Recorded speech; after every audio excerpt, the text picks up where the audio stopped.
Hi Ben, Cameron here. Review of our golf lesson on DVD here.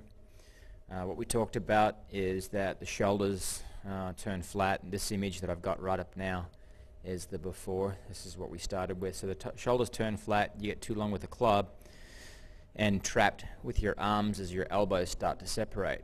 So take a look here, that left shoulder starts to rise up, and I think it's just a little bit of a factor of you overemphasizing what Hank might have wanted, or what Steve Johnson might have wanted. And so those elbows start to separate and the club gets really long in your hands, and what we discussed then as an occurrence was there would be a big flip release through impact because of the recovery movement that's required from there. And that's where your low hook and your thin contact comes from. So all the angle's been lost now. This actually, even though it looks like he compressed the ball, was a thin hook, and the lower body's just very immobile as it turns through impact there.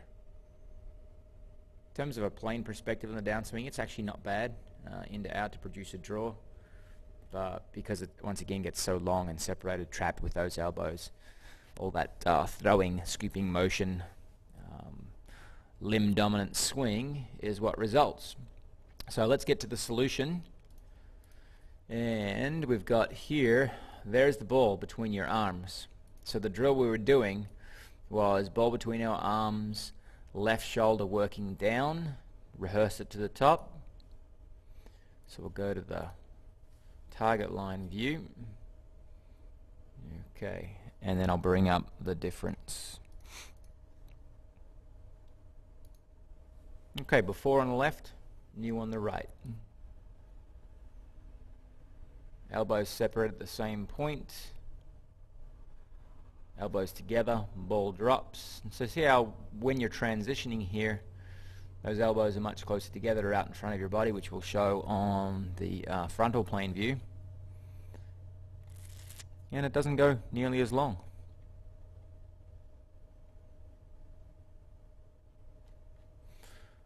Okay, frontal plane.